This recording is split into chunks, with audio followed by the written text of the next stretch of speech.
নতুন আর একটা ভিডিও নিয়ে আসলাম আপনাদের মাঝে। আমি গিয়েছিলাম যশোর থেকে এখন ঢাকা ব্যাক করছি। এখন আছি ভাঙ্গার কাছাকাছি।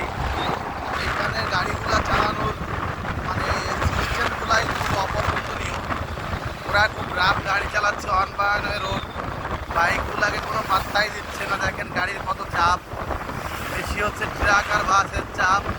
ছোটো গাড়ি খুব কমই আছে, কিন্তু ট্রাক আর বাস হচ্ছে অনেক বেশি। রাস্তায় গাড়ি আছে সামনে ওভারটেক দেখে শুনে করলে ভালো হবে। ইনশাল্লাহ ঢাকা শহরে যাচ্ছি আমি আর আমাদের এক চাচা, রানিং আছি। যাই হোক, আমাদের আকাশের মেঘের অবস্থা অনেক খারাপ, চিল্লা দিচ্ছে। তারপরেও আমরা আমাদের গন্তব্যের উদ্দেশ্যে রওনা দিয়েছি। ইনশাল্লাহ আল্লাহ পাক সহি সালামত যাতে পৌঁছাতে পারি। আপনারা সবাই আমার জন্য দোয়া করবেন যাতে আমি সহি সালামতে ঢাকাতে পৌঁছাতে পারি। আর আপনাদের জন্য আমি নতুন নতুন ভিডিও আপলোড করতে পারি, নতুনভাবে আপনাদের সাথে আসতে পারি, আপনাদের সাথে কথা বলতে পারি। ইনশাল্লাহ মেঘের ঝিলিক দেখলেন। ইনশাল্লাহ আল্লাহ পাক অনেক দয়াশীল, দয়াবান। আল্লাহ পাক এত দয়া আল্লাহর কাছে যে আল্লাহ অনেকক্ষণ ধরে দেখছি যে আমরা বৃষ্টিতে ভিজবো, কিন্তু আল্লাহ পাকের রহমতে বৃষ্টিটাকে চিল্লাই পাচ্ছি। ইনশাল্লাহ বৃষ্টিতে এখনো পর্যন্ত করি নাই। আল্লাহ খুব ভালো জানেন যে আমরা বৃষ্টিতে বাঁচবো কি না, সেটা আসলে বলা যাচ্ছে না। কারণ সব কিছু আল্লাহর ইচ্ছা। আল্লাহ যেটা করে সেটা ভালোর জন্যই করে। এই কথা যে মুরব্বীরা বলতো, আমিও একই কথাই বলি। আল্লাহ যা করে তা ভালোর জন্যই করে। আমাদের গাড়ি এখন অনেক স্পিড আছে। আমরা একটা জিক্সার এসএফআই এবিএস গাড়ি নিয়ে বেরোচ্ছি রাস্তায়। আমি তো সবসময় ইয়ামাই চালাই, কিন্তু জিক্সার গাড়িও খারাপ না। রাস্তা অনেক ভালো। রাজা কষ্ট হয় না, কিন্তু এই যে জিক্সারের ভিতরে বসে মানে কষ্ট হয়, এই কষ্টটা এক্সেলের ভিতরে হয় না। যাই হোক, আমাদের আর ভাঙ্গা বেশি দূর নাই। ভাঙ্গার কাছাকাছি দেখেন কত বড় গাড়ির চাপ। বাসগুলো কেমন ওভারটেক করে, কোনো মানে নিয়ম শৃঙ্খলা কোনো কিছু মানামানি নাই। ওদের মধ্যে ওভারটেক করে।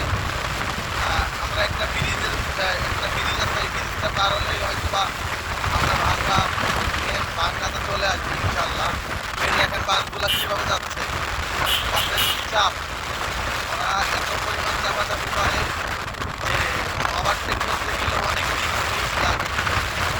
যাই হোক, আপনাদের দোয়াতে আমি যাওয়ার সময় ভিডিও করতে গেছি, এখন ভিডিওর মতো ভিডিও করছি।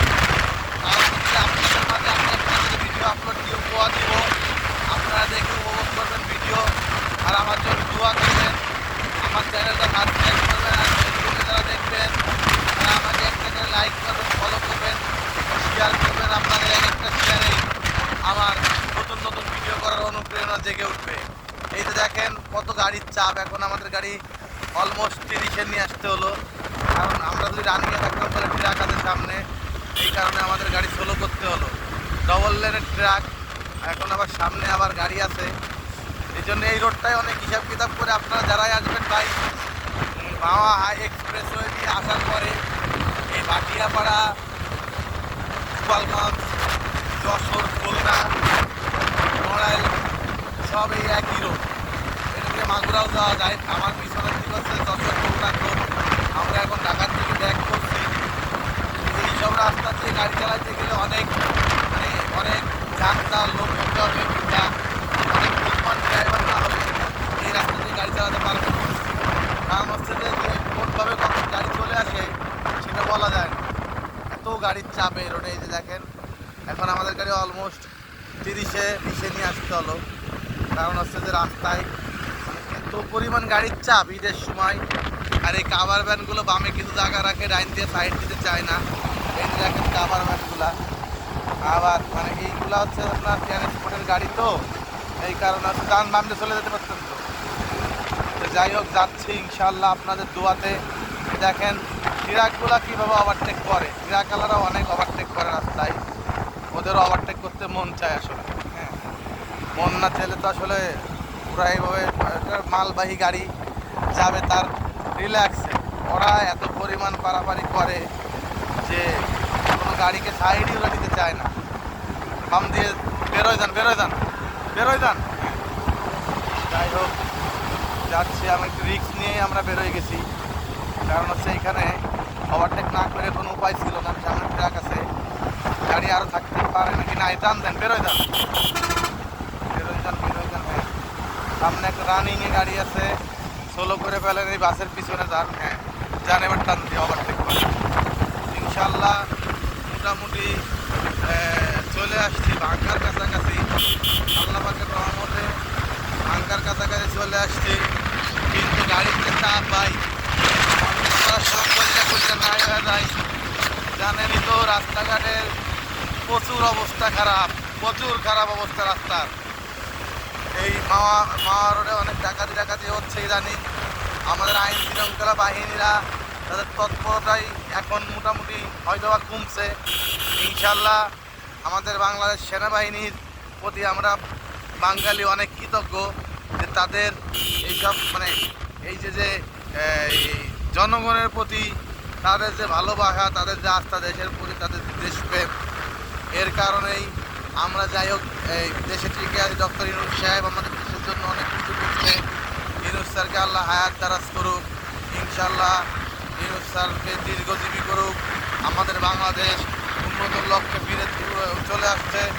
ইনশাল্লাহ আমাদের বাংলাদেশ আরও উন্নত হবে। ডক্টর ইউনূস স্যার সেইভাবে একটা সেট আপ দেওয়ার পরে একটা যে কোনো গভর্নমেন্ট ইনশাল্লাহ আসবে, বিএনপি আসুক, ইনশাল্লাহ বিএনপি আসলেই অনেক ভালো হয়। কিন্তু ইউনূস স্যার দেশটা গড়ে দিয়ে গেলে যে দলই আসুক ইনশাল্লাহ দেশটাকে এগিয়ে নিয়ে যেতে পারবে। দেশটা শেষ হয়ে গিয়েছিল, এখন আল্লাহর রহমতে দেশটা একটা ভালোর দিকে আসছে। তো যাই হোক, আপনারা আমার চ্যানেলটা বেশি বেশি সাবস্ক্রাইব করবেন। আমি ভাই কোনো পলিটিক্স করি না, আমি একটা সাধারণ জনগণ। আমার কোনো পলিটিক্স করার ইচ্ছাও নাই। আমার ইচ্ছা হচ্ছে যে আমরা বাঙালি ডাইল ভাত খেতে পাইতে থাকবো, আর মানুষের সাথে নামাজ কালাম করবো, মানুষের সাথে ভালো ব্যবহার করবো, এই কামনা করে আমি আমার ভিডিও মোটামুটি শেষের দিকে চলে আসছি। কারণ সামনে হচ্ছে ভাঙ্গা মানে পার হয়ে একটা টোল আছে, এটাকে বলা হয় কাওড়াকান্দি ব্রিজের টোল প্লাজা। এখানে চলে আসছি প্রায় 1-1.5 মিনিটের মধ্যে কাওড়াকান্দি ব্রিজ চলে আসবো। আপনারা সবাই আমার ভিডিওগুলো দেখবেন, লাইক কমেন্ট শেয়ার করবেন, যাতে আমি নতুন নতুন ভিডিও করার অনুপ্রেরণা পাই, ভিডিও করতে পারি, আপনাদের মাঝে উপহার দিতে পারি। ইনশাআল্লাহ। আল্লাহ হাফেজ। বাংলাদেশ জিন্দাবাদ।